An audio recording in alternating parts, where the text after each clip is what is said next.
আজি যদিও আমি আপোনাসৱৰ সন্মুখত শ্ৰীমদ ভাগৱতৰ ব্যাখ্যাৰ বাবে আসন গ্ৰহণ কৰা হৈছে, কিন্তু যদিও আনুষ্ঠানিকভাৱে কোৱা হৈছে, কিন্তু আমাৰ কথাখিনিক ব্যাখ্যা বুলিব নোৱাৰি।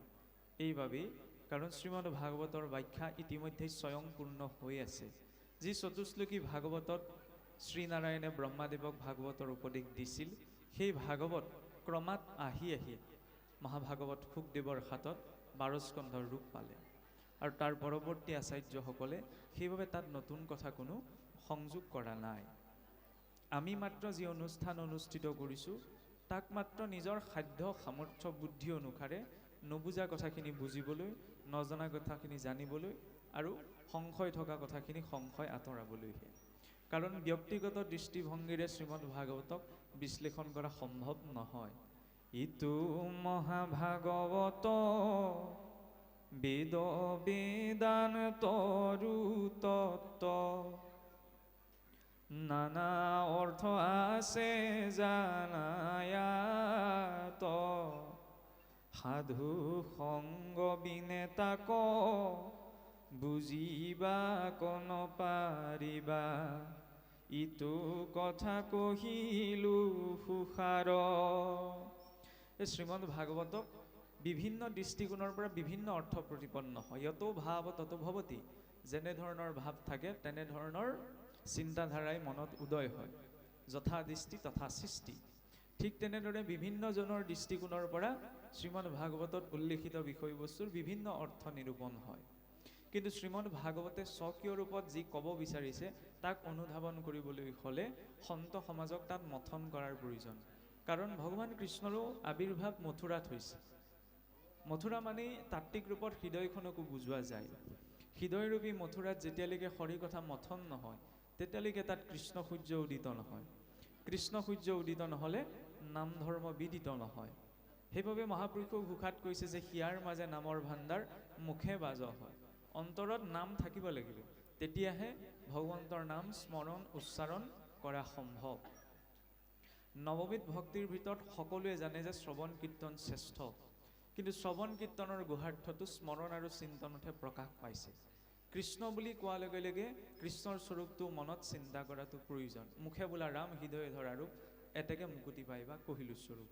মই যদি মুখেৰে কৃষ্ণ বুলিছোঁ, মনেৰে অন্য ভাৱহে চিন্তন হৈছে, তেতিয়াহ'লে যেনে চিন্তন হ'ব সেই অনুৰূপতহে জীৱই গতি পাব। ইয়ং ইয়ং ভাৱ স্মৰি নিত্যম তজ্জন্তেব কলিবৰম তং তমেৱতি কুন্তেয় সদা তদ্ভাৱ ভাবিত। কাৰণ চিন্তনে কি কৰে? মনটোক পৰিপুষ্ট কৰে, মনটো স্থিৰ হয়। বিনা চিন্তনত ঈশ্বৰৰ ধ্যান, ঈশ্বৰৰ কল্পনা, ঈশ্বৰৰ ধাৰণা সম্ভৱ নহয়। যদিও ধ্যান মাৰ্গেৰে ঈশ্বৰক পোৱাটো কঠিন, কিন্তু যদি সেই ধ্যানৰ সৈতে ভক্তি সংযুক্ত হয়, তেতিয়া ঈশ্বৰ প্ৰাপ্তিৰ প্ৰশস্ত মাধ্যম হৈ পৰে। আগত ধ্যানক ৰাখি, আগত কৰ্মক ৰাখি, আগত জ্ঞানক ৰাখি কলিযুগত ভগৱন্তক পোৱাটো বহুত দুৰ্লভ। কিন্তু এনে নহয় যে ভক্তি মাৰ্গত জ্ঞান কৰ্ম বা ধ্যানৰ প্ৰয়োজনীয়তা নাই, আছে। কিন্তু সেই জ্ঞান কৰ্ম ধ্যান ভক্তিযুক্ত হ'ব লাগিব। কাৰণ কিয় আছে বুলি কোৱা হৈছে যে আজি এই অনুষ্ঠানভাগ অনুষ্ঠিত কৰিবলৈ যাওঁতে ভক্তিপূৰ্ণ কৰ্ম, নহয়নে? কিন্তু ইয়াত আমি কৰ্মক উপেক্ষা কৰিব পৰা নাই। কৰ্ম কৰিব লাগিব, কৰ্ম নকৰাকৈ কোনো বৰ্তিব নোৱাৰে। কিন্তু সেই কৰ্ম ভক্তিযুক্ত হ'ব লাগিব। সেয়া ভক্তি মাৰ্গৰ প্ৰতিপাদিত সিদ্ধান্ত। জ্ঞান জ্ঞান আমাৰ নাই বুলি বা নালাগে বুলি আমি প্ৰত্যক্ষ ৰূপত ক'ব পাৰোঁ, কিন্তু বিনা জ্ঞানত ভক্তিও সম্ভৱ নহয়। কাৰণ নামঘৰ ভাগ কেনেকৈ সোমাব লাগে, নামঘৰলৈ আমি কেনেকৈ আহিব লাগে, নহয়নে? দেউৰীজনে শৰাইভাগ অৰ্চন কৰিবলৈ যাওঁতে শৰাইভাগীৰ চৰ্চন ভাগ কেনেদৰে কৰিব লাগে, তাতো জ্ঞানৰ প্ৰয়োজনীয়তা আছে, নহয় জানো? আমি আসনখনত বহি দিওঁতে, ক'ৰবাত ভোজ খাবলৈ গ'লে বা ক'ৰবাত বহিবলৈ গ'লে আমি আসনখনত গুৰুত্ব এটা নিদি বহি দিওঁ, কিন্তু নামঘৰলৈ আমি তেনেকৈ আসনখনত নবহোঁ, নহয়নে? আসনখনৰো নিৰ্ণয় আছে। কিয় নিৰ্ণয় আছে? তাততো জ্ঞান আছে। খালি সেই জ্ঞানৰ প্ৰয়োজনীয়তা কোনখিনিত হৈছে? তাত ভক্তিযুক্ত হোৱা বাবে। গতিকে এনে নহয় যে ভক্তি মানে জ্ঞান কৰ্ম ধ্যান এইখিনি আমাক নালাগে, নহয়, লাগে। কিন্তু তাৰ উদ্দেশ্য কৃষ্ণ প্ৰাপ্তি বা কৃষ্ণকেন্দ্ৰিক হ'ব লাগিব। যদি সেই জ্ঞান কৰ্ম ধ্যান ধাৰণা কৃষ্ণকেন্দ্ৰিক হয়, তেতিয়াহ'লে সি ভক্তি পৰিপুষ্ট কৰিব। নহ'লে কেৱল ভক্তি বুলি ক'লে সকলোক এৰি দিয়াটো বুজোৱা হোৱা নাই। ভক্তি মানে কিদৰে সকলো দিশ আমি কৃষ্ণমুখী কৰিব পাৰোঁ। যিদৰে ঘৰৰ নিত্য নৈমিত্তিক কৰ্মখিনিও ঈশ্বৰ চিন্তনৰ জৰিয়তে ভগৱত কৰ্মলৈ ৰূপান্তৰ কৰিব পাৰোঁ, তদ অনুৰূপত আমাৰ জীৱন অৰ্জিত জ্ঞান কৰ্ম সকলো ঈশ্বৰমুখী কৰাৰ জৰিয়তে সেইখিনি ভক্তিৰ স্তৰলৈ আমি লৈ যাব পাৰোঁ। এতিয়া এই কথাখিনিকে বুজাবলৈ গৈ ভাগৱতত বিভিন্ন কথা প্ৰসংগ আহিছে, নহয়নে? কাৰণ ৰজা পৰীক্ষিতে সুধিবলৈ যাওঁতেহে শ্ৰীমদ ভাগৱতৰ কথা ইমান বহল হৈছে। আৰু সেই তাৰ প্ৰকৃত তাৎপৰ্যখিনি বুজিবলৈ ভাগৱতত দুটি দিশ আছে। এটা হৈছে লীলা, আনটো হৈছে তত্ত্ব। যিদৰে মানুহে খোজকাঢ়িবলৈও দুটা ভৰি দিয়া হৈছে, এটা ভৰিৰে খোজকাঢ়িব নোৱাৰে, দুইটা খোজ সমানে যেতিয়া যাব তেতিয়া সন্তুলিত খোজটো আগবাঢ়িব। ঠিক তেনেদৰে ভাগৱতৰ মাৰ্গত কেতিয়াবা দেখা যায় কিছুসকলে মানে কেৱল তত্ত্বটোত গুৰুত্ব দিয়ে, কিন্তু কেৱল তত্ত্ব ল'বলৈ যাওঁতে যদি আমি লীলাক উপেক্ষা কৰি দিওঁ তেতিয়াহ'লে ভগৱত প্ৰাপ্তি বা ভগৱত ভক্তি সম্পূৰ্ণ নহয়। যে পোনপ্ৰথমতে আমি তত্ত্বটোক পাব নোৱাৰোঁ, লীলাৰ জৰিয়তেহে তত্ত্ব। আনহাতে লীলাক লাগি যদি তত্ত্বক উপেক্ষা কৰি দিওঁ, যে কি বুজাব বিচাৰিছে সেই কথাটোত গুৰুত্ব নিদিওঁ, তেতিয়াহ'লেও কিন্তু ভক্তিৰ সেই ভাৱখিনি অপূৰ্ণ হৈ থাকিব। সেইবাবে দুইটি ধাৰা সমানে লৈ যোৱাৰ প্ৰয়োজন। আৰু তাৰ বাবে ভাগৱতত এটি সুন্দৰ ক্ৰম আছে। ওপৰে ওপৰে চালে মানে ক্ৰমবিলাক খেলি মেলি লাগে, যে আগমুহূৰ্তত এই ব্যাস নাৰদৰ কথা ক'লে, পিছ মুহূৰ্ততে আকৌ অশ্বত্থামা পালেগৈ, তাৰপিছত আকৌ বিদুৰ মৈত্ৰেয়ৰ প্ৰসংগ পালেগৈ, ধ্ৰুৱ চৰিত্ৰৰ প্ৰসংগ পালেগৈ। অন্য যিকোনো কিতাপ এখন পঢ়িলে মানে এটা ছিকুৱেঞ্চত থাকে, ইটো বিষয়ৰ পিছত সিটো জড়িত হয়। কিন্তু ভাগৱতত ওপৰে ওপৰে চালে সম্বন্ধবিলাক ধৰিব নোৱাৰি, যে এইটো কাহিনীৰ ইটো কাহিনীৰ লগত কি সম্বন্ধ। সেই সূত্ৰডাল বাহ্যিক ৰূপত নেদেখুৱাই আন্তৰিক ৰূপত সূত্ৰটো ৰক্ষা কৰা হৈছে। সেইবাবে তাৰ প্ৰকৃত তাৎপৰ্যটো বোধ কৰিবলৈ হ'লে বা জানিবলৈ হ'লে সেই আন্তৰিক চিন্তনটোৰ প্ৰয়োজন। সেইবাবে শ্ৰৱণ কীৰ্তনৰ ধাৰাটো আমাক দেখুওৱা হৈছে যে শ্ৰৱণমটো গুৰু পূৰ্বম মননম তদনন্তৰম নিদিধ্যাসন মিত্য তত্ত্বজ্ঞান পূৰ্ণ বোধস্য লক্ষণম। যে শ্ৰৱণ কৰি কেৱল শুনাটোৱে শ্ৰৱণ নহয়, শুনি পেলাই তাক মনন কৰা। কাৰণ মনন তিনিটি পৰ্যায়ত হয়। প্ৰথমতে মই শুনিলোঁ, শুনি পেলাই উলিয়াই দিলোঁ, তাত মনন নাই। দ্বিতীয়তে কথাখিনি মই শুনিলোঁ, মই বুজিও পাইছোঁ, কিন্তু তাক মই আচৰণ কৰা নাই, তাতো মনন নাই হোৱা, কেৱল মই চিন্তাহে কৰিছোঁ। আৰু চিন্তায়স্য চিতায়স্য বিন্দু মাত্ৰ বিশিষ্যতে চিন্তা দহতি নিৰ্জীৱ চিতা দহতি নিৰ্জীৱ চিন্তা দহতি জীৱনম। যে চিন্তা আৰু চিতাৰ মাজত বিন্দু মাত্ৰ পাৰ্থক্যহে আছে বোলে। এটা চিন্তাই এই সজীৱটোক দহন কৰে, সংসাৰখনক লৈ বিভিন্ন চিন্তা থাকে। আৰু এটা হৈছে চিতাই নিৰ্জীৱটোক দহন কৰে, চিন্তাই সজীৱটোক। চিন্তা নকৰাকেতো আমি থাকিব নোৱাৰোঁ, কাৰণ ভগৱত ভক্তিৰ অন্যতম এটা অংগ হৈছে চিন্তন। বিনা চিন্তনত ঈশ্বৰ ভক্তি প্ৰাপ্ত নহয়। সেইবাবে চিন্তা নকৰিবলৈ কোৱা নাই, কিন্তু চিন্তা সঠিক গতিটো দিয়াটো আমাৰ দায়িত্ব। গাড়ীত নুঠাকে নোৱাৰোঁ, গাড়ীত উঠিব লাগিব, কিন্তু গাড়ীখনত উঠি আমি ক'লৈ গৈছোঁ সেই লক্ষ্যটো সুনিৰ্দিষ্ট কৰি ল'ব লাগিব। যদি লক্ষ্যটো স্পষ্ট নহয় তেতিয়াহ'লে সঠিক গাড়ীখনত উঠিলেও য'তে ত'তে আমি নামি দিব পাৰোঁ। কশিপুহেন ইমান ডাঙৰ দুৰ্দান্ত দৈত্য এটাই ব্ৰহ্মাদেৱক উপাসনা কৰোঁতে বুঢ়াঙুলিটোৰ ওপৰত থিয় হৈ সহস্ৰ বছৰ ৰৈ আছে।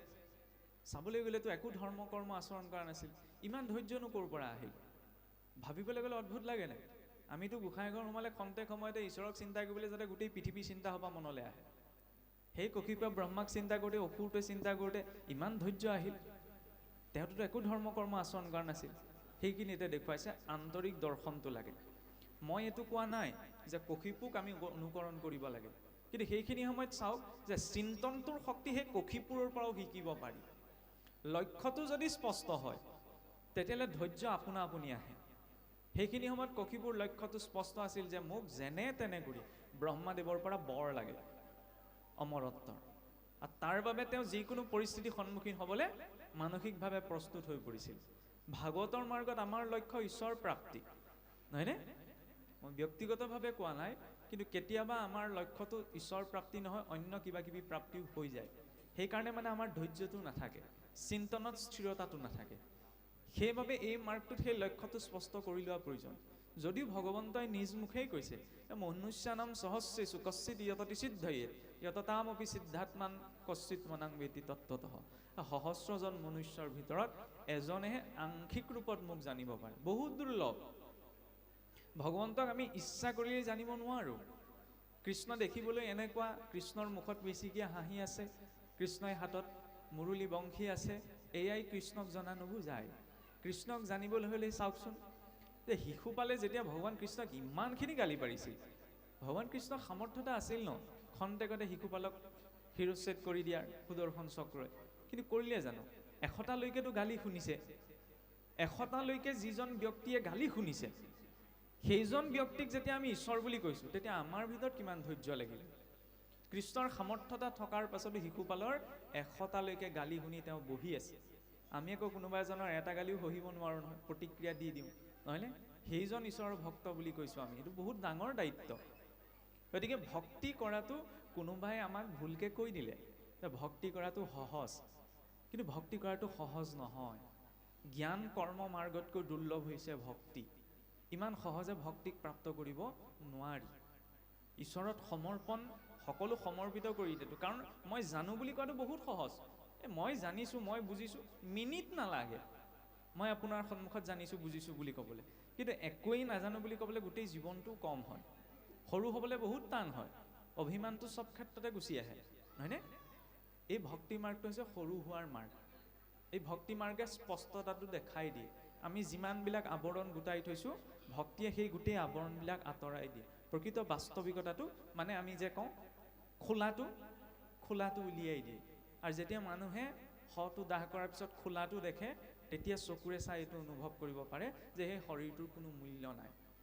কিন্তু যেতিয়ালৈকে খোলাটোৰ ওপৰত আৱৰণটো আছে, আমি ভাষণত যিমানেই নকওঁ, কিন্তু আমাৰ অনুভৱত নাহে যে শৰীৰটোৰ মূল্য নাই। আমি কেৱল বাক্যতহে কৈ থাকোঁ, কাৰণ বাস্তৱতাটো আমি দেখা নাই। বাস্তৱতা দেখি লোৱাৰ লগে লগে ত্যাগৰ প্ৰয়োজনীয়তা নাথাকে, আপোনা আপুনি ত্যাগ হৈ যায়। কিয় এই কথাষাৰ কোৱা হৈছে আপুনিয়ে ভাবি চাওক। চকুৰে নেদেখা অন্ধ ব্যক্তি এজনে যিখিনি সময়ত সেই অন্ধ ব্যক্তিজনৰ নিজৰ পৰিয়ালৰ মানুহ বা পত্নীও লগত নাথাকে, তেওঁৰ লগত কি থাকে বাৰু? সেই লাখুটিডাল, হয়নে নহয়? খাওঁতে উঠোতে বহুতে তেওঁৰ লগত লাখুটিডাল থাকে, সকলো সময়তে তেওঁৰ পত্নী পুত্ৰ ভাৰ্যা নাথাকিলেও। কিন্তু যিদিনা তেওঁ দেখিবলৈ আৰম্ভ কৰিব, প্ৰথমতে ত্যাগ কাক কৰিব বাৰু? পত্নীক নকৰে বা অন্য বস্তুক নকৰে, সেই লাখুটিডালক। ৰাতি আন্ধাৰতো যিডাল লাখুটিয়ে তেওঁক বাট দেখালে, প্ৰথম ত্যাগ সেই লাখুটিডালৰে হ'ব, নহয়নে? কিয় ত্যাগ কৰিলে? আমি সেইটোক বেয়া কাম কৰিলে বুলি ক'ম নি? নকওঁ, কাৰণ তেওঁ বাস্তৱিকতাটো সন্মুখত দেখা পালে, নহয়নে? যেতিয়া বাস্তৱিকতাটো চকুৰ আগলৈ গুচি আহে, ত্যাগ কৰিবলৈ বেলেগকৈ কোৱাৰ প্ৰয়োজনীয়তা নাথাকে, আপোনা আপুনি ত্যাগ হৈ থাকে। কাৰোবাৰ কথা শুনি যদি ত্যাগ কৰা যায়, তেতিয়াহ'লে সেইটো স্থায়ী নহয়। আকৌ এদিন সুবিধা পালে আকৌ একেটা মাৰ্গলৈ গুচি যাব। কি যদি বাস্তৱিকতাটো দেখি পেলাই যদি ত্যাগ হৈছে, তেতিয়াহ'লে ব্যক্তিজন মৰি যাব, আকৌ তেওঁ সেই মাৰ্গলৈ ঘূৰি নাযায়, হয়নে? সেইকাৰণে ৰত্নাকৰক আহি বুজোৱা নাছিল, ৰত্নাকৰক চিন্তনটো কৰিবলৈ বাস্তৱিকতাটো দেখুৱাই দিলে। তুমি সোধাগে, তুমি যাৰ কাৰণে ইমানখিনি কৰ্ম কৰিছা, তোমাৰ কৰ্মৰ ভাগ পৰিয়ালে ল'ব নে নল'ব, নহয়নে? যেতিয়া গৈ দেখিলে কোনেও নলওঁ বুলি ক'লে, বাস্তৱতাটো দেখিলে যে যাৰ কাৰণে মই ইমানখিনি কৰিছোঁ তেওঁলোকে মোৰ ভাগ নলয়, হয়নে? আৰু সেই বাস্তৱিকতাৰ পৰা মানুহে যিটো শিকে সেইটো স্থায়ী হয়, কিন্তু উপমা তুলনাৰ পৰা যিটো শিকে সেইটো স্থায়ী নহয়।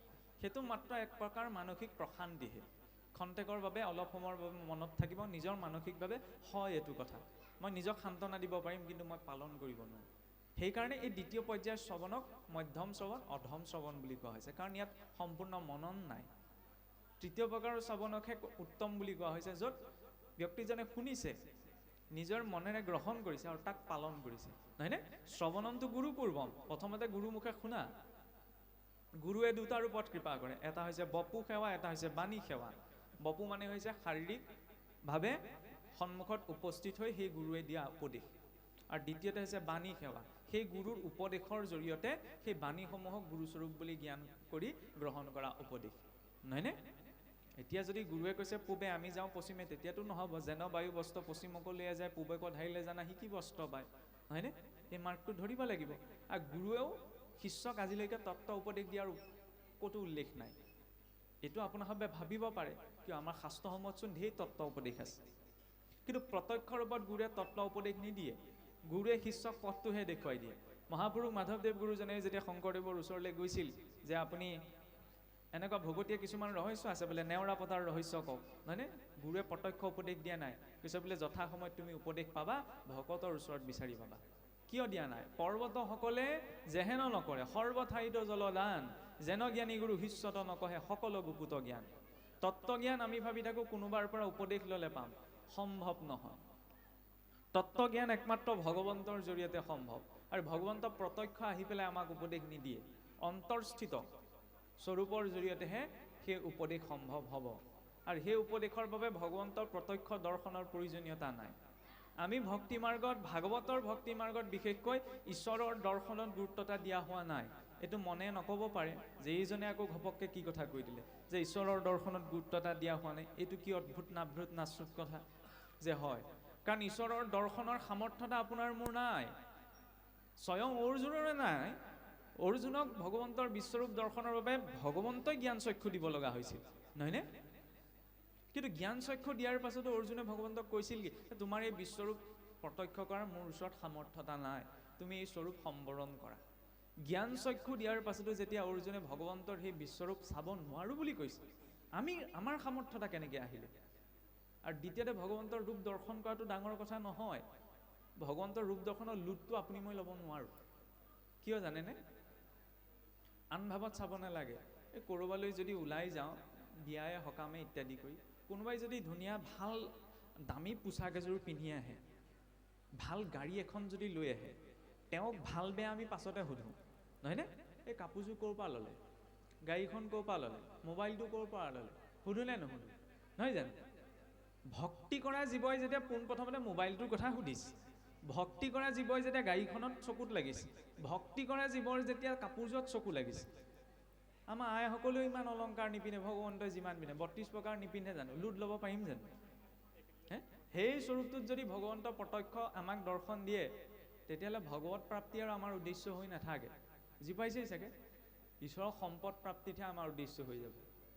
সেইকাৰণে ঈশ্বৰৰ স্বৰূপ দৰ্শনৰ যিটো কাম, সেইটো তেওঁৰ নামে কৰে। আৰু নাম বুলি ক'লে কেৱল এইটো মনলৈ আমি ভাবিব পাৰোঁ ন, অজামিলেচোন পৰোক্ষভাৱে তেওঁৰ পুত্ৰৰ নাম লৈও গতি পাইছিল। সত্য কথা, সকলোৱে সেই বুলিয়েই জানে। কিন্তু এনেওতো নহয়, অজামিলে সেইখিনি সময়তহে নাৰায়ণ উচ্চাৰণ কৰিছিল। জীৱনত কি তেওঁ সেইদিনাহে নিজৰ সৰু পুতেকৰ নাম লৈছিল নে? আকচোৱা নাই লোৱা নি? আকচোৱা লৈছিল। তাৰ জৰিয়তে প্ৰথমতে কি দেখুৱাইছে? অভ্যাস। বিনা অভ্যাসত সময়ত নাম স্মৰণ হ'ব, এইটো ভাবি লাভ নাই। আমি ভাবি থাকোঁ ন, এই বোলে আপুনি বয়স হ'লে বুদ্ধি হৈব ভাল, নহয়নে? আমি এইটো উপমা দিওঁ, কিন্তু জনাটো প্ৰয়োজন। এইটো দেৱগুৰুৰ বাক্য নহয়। এইটো কাৰ বাক্য বাৰু? এইটো দৈত্যগুৰুৰ বাক্যহে। প্ৰহ্লাদক কৈছিল নে, বৰুণৰ পাখে বান্ধি থৈব কতকাল, আপুনি বয়স হ'লে বুদ্ধি হৈব ভাল। এইটো আপুনি মই গ্ৰহণ কৰিলে নহ'ব যে বয়স হ'লে বুদ্ধি ভাল হ'ব।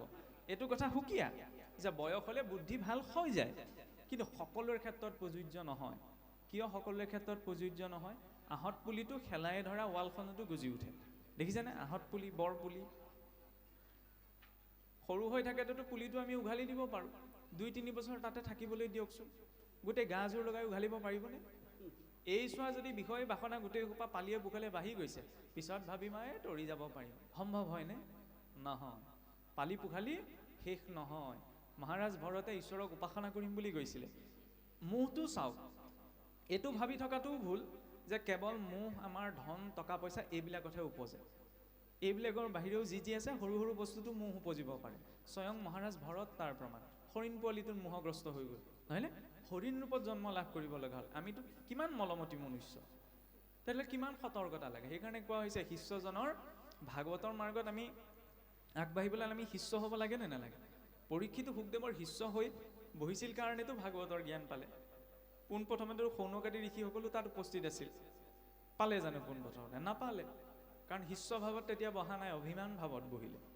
পিছত যেতিয়া দেখিলে ভাগ্যৰ কথা, কলিযুগ আৰম্ভণিৰ প্ৰায় বোলে 30 বছৰ পাছত ৰজা পৰীক্ষিতক ভাদ মাহৰ শুক্লা নৱমীৰ পৰা পূৰ্ণিমালৈকে মহাভাগৱত শুকদেৱে ভাগৱত কথা শুনাইছিল। কাইলৈ এতিয়া ভাদ্ৰ পূৰ্ণিমা, মানে আজি শ্ৰীমদ ভাগৱতৰ পাঠ পাৰায়ণৰ অন্তিম দিনাৰ আগদিনা। আমাৰ ইমান সময়ৰ হিচাপ আছে, নহয়নে? কিন্তু এইবিলাক কথাত আমি গুৰুত্বতা নিদিওঁ, কাৰণ আপোনাৰ মোৰ ইতিহাস সৌ সিদিনা আদিম যুগত আৰম্ভ হোৱা ইতিহাস নহয়, স্বয়ং ব্ৰহ্মাৰ পৰা আৰম্ভণি হোৱা ইতিহাস, সৃষ্টিৰ প্ৰথম জীৱ। কম ডাঙৰ কথা নে? আজিলৈকে বিজ্ঞানো ইমান ঢুকি পোৱাগৈ নাই, ইমান হিষ্ট্ৰীত কোনেও বৰ্ণনা দিব নোৱাৰে। ৰামায়ণ মহাভাৰত এইবিলাক সাধু কথা নহয়, তাৰ সাক্ষ্য প্ৰমাণ, হাজাৰ হাজাৰ বছৰ যোৱাৰ প্ৰমাণ আমাৰ হাতত আছে, নহয়নে? কিন্তু এইবিলাক কথাত আমি গুৰুত্বতা নিদিওঁ। কিয় নিদিওঁ জানেনে? আমাৰ কোনোবাখিনিত খোলাকৈ কৈছোঁ আৰু জাতিগত, সম্প্ৰদায়গত, ধৰ্মগত আৱেগ এটা গুচি আহে। আমি যদিও এইবিলাক নালাগে বুলি কওঁ, কিন্তু হ'লেও কিন্তু এই তিনিটা যুক্ত হৈ যায়। সেইটোৱে হৈছে ডাঙৰ ভুল আমাৰ আজিলৈকে। সেইকাৰণে অসমীয়া জাতিটো এক হ'ব নোৱাৰিলে। চাবলৈ গ'লে ভক্তি মাৰ্গত অসমীয়া জাতি বুলিও শব্দটো আমি প্ৰয়োগ কৰিব নোৱাৰোঁ, কাৰণ অসমীয়া জাতি বুলি স্পেচিফিক অসমীয়াসকলকে কোৱা হৈছে। ইয়াত অসমীয়া বুলি আহিলেও নহ'ব, ইয়াত ঈশ্বৰৰ ভক্ত বুলিহে আহিব লাগিব। কোনোবাই এইটো বিপৰীতভাৱে ল'ব লাগিব যে এইজনে অসমীয়া হৈ অসমীয়া নহয় বা অসমীয়া পৰিচয়টো লৈ ইয়ালৈ আমি আহিব নালাগে বুলি কৈছে। অসমীয়া বুলি পৰিচয় নিদিবলৈ মই কোৱা হোৱা নাই, কিন্তু এইখন মজিয়াত বহি থকা সময়ত আপুনি মই অসমীয়াও নহয়। এইখন মজিয়াত বহি থকা সময়ত আপুনি মই ঈশ্বৰৰ ভক্তহে, নহয় জানো? কাৰণ ভক্ত বুলি ক'লে কেৱল অসমীয়াকে আমি সামৰিব নোৱাৰোঁ। ভক্ত সকলো, কাৰো অন্তৰত ভক্তি বেছিকৈ নাই, কাৰো অন্তৰত ভক্তি কমকৈ নাই। খালি আমি জনম জনম ধৰি ভ্ৰমণ কৰি থাকোঁতে আমাৰ কিছুমান মল জমা হৈ যায়, মামৰে ধৰি যায়গৈ। কিন্তু মামৰবিলাক আঁতৰালে সকলো একোজন ভক্তই ওলাব। ঈশ্বৰ সকলোতে আছে, নহয় জানো? যেতিয়া মহাপুৰুষে কুকুৰ চিগালটোতো আছে বুলি কৈছে, মানুহৰ ক্ষেত্ৰতো আমি ভেদেই বিচাৰ কৰিব নোৱাৰোঁ। কিমান গভীৰ দৰ্শন চাওকচোন, নহয়নে? কিন্তু আমাৰ সেই গভীৰ দৰ্শনটোৰ কথা কৈ কৈ আমি ৰৈ যাবলগীয়া হয়, কাৰণ কোনোবাখিনিত আমাৰ এই অভিমানসমূহ গুচি আহে। আমিয়ে কওঁ জাতি কুলাচাৰ ধৰ্ম জ্ঞান আদি কৰি ইখব গুণত তুষ্ট নহি গন্ধহৰি, কিন্তু চাবচোন গৈ থৈ আমি সেইকেইটাই প্ৰকাশ কৰোঁগৈ, হয়নে নহয়? কিছুমান কথা এইখন স্থানৰ পৰা খোলাকৈ ক'বলৈ অকণমান অসুবিধা।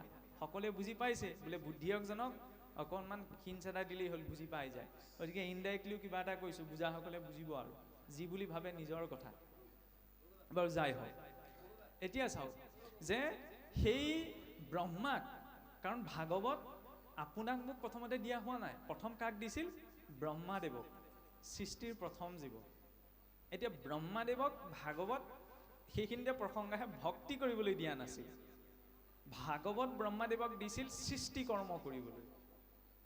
এইখিনিতে এটা ধুনীয়া সামঞ্জস্য দেখা পোৱা যায়।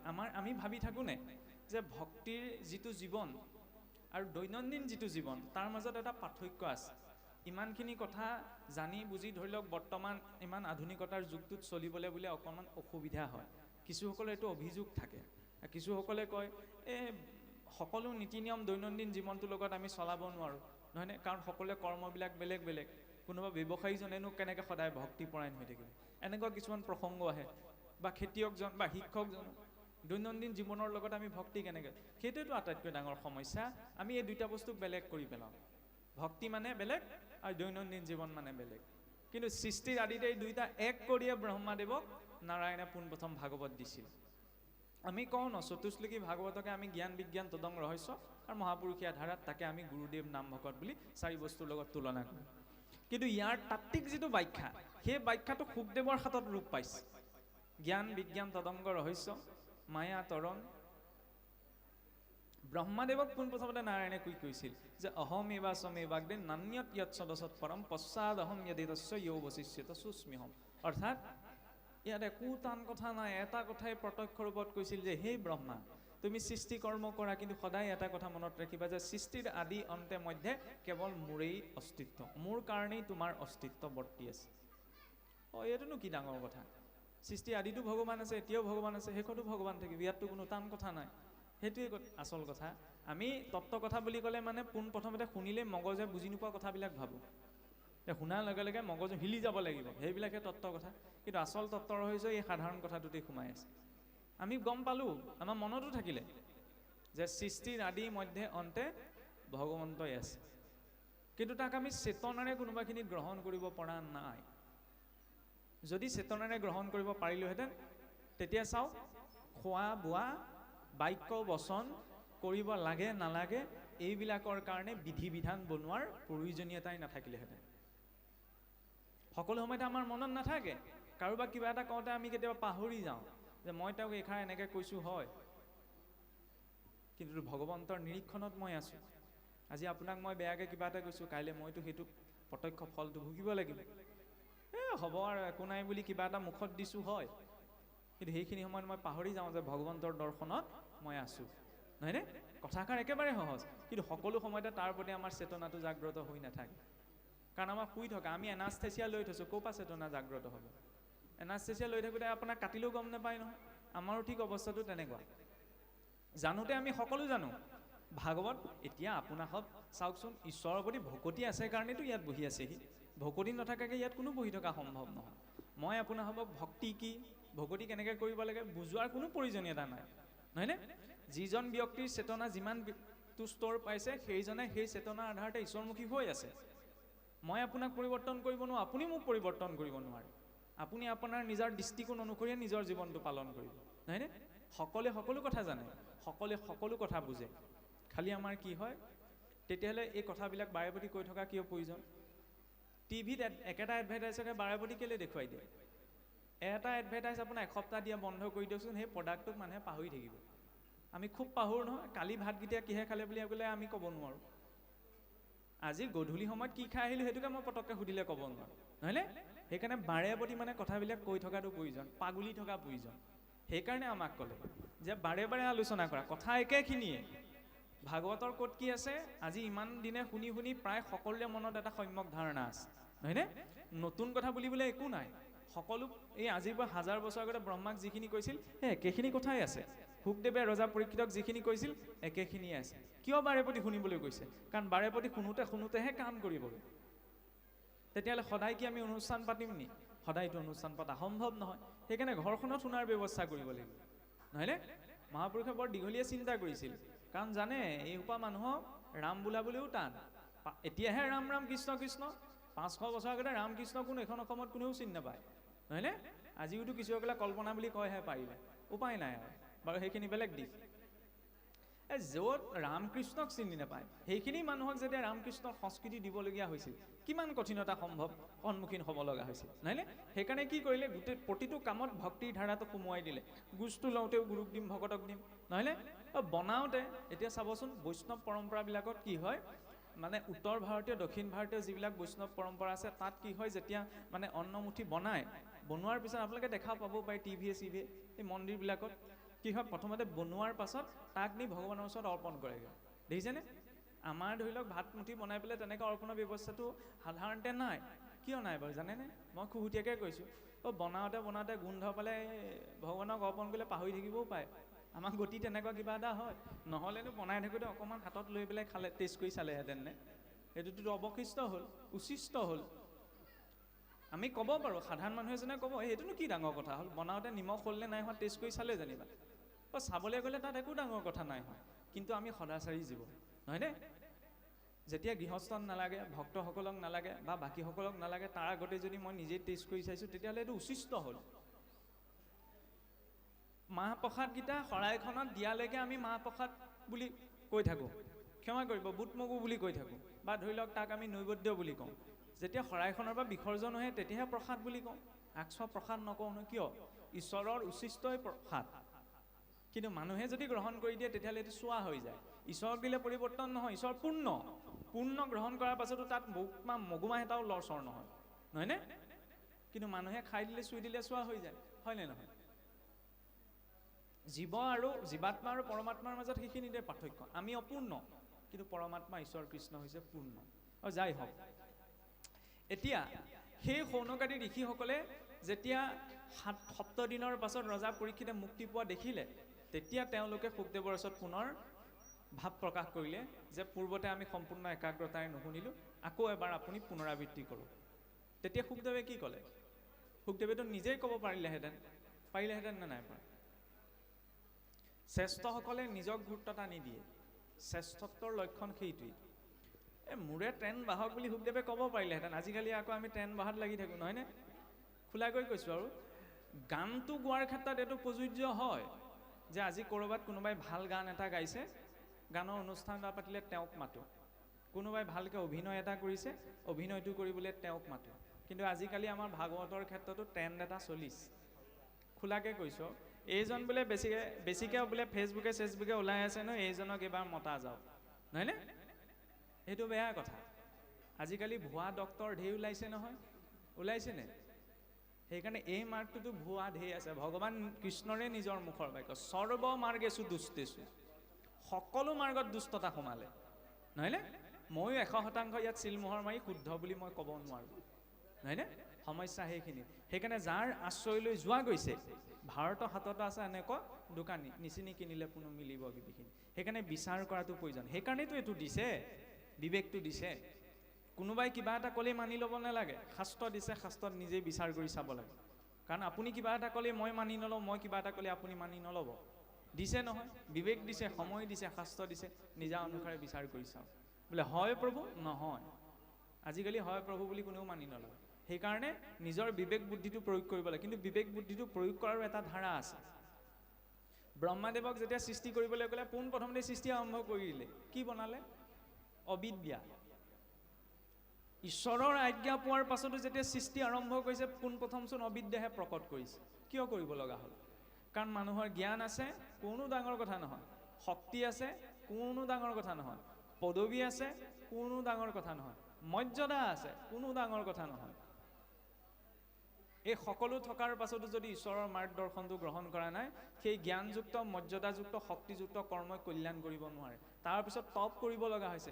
নাৰায়ণ উপস্থিত হৈছে, ভাগৱতৰ উপদেশ দিছে, তাৰ পাছতে প্ৰজা সৃষ্টি আৰম্ভ কৰিছে। পোনপ্ৰথমতে কিন্তু চিধাই আগবঢ়োতে অবিদ্যাহে প্ৰকট কৰিছে। মানুহৰ জীৱনত আমাৰ ঢেৰ জ্ঞান থাকিব পাৰে, ঢেৰ শক্তি, সামৰ্থ্য, পদবী ইত্যাদি ইত্যাদি ঢেৰ কিবা কিবি থাকিব পাৰে। কিন্তু যেতিয়ালৈকে জীৱনত ঈশ্বৰৰ মাৰ্গদৰ্শনটো গ্ৰহণ কৰা নাযায়, সেয়া লাগিলে আৰু শ্ৰেষ্ঠ কৰ্ম হওক, কেতিয়াও কল্যাণ কৰিব নোৱাৰে।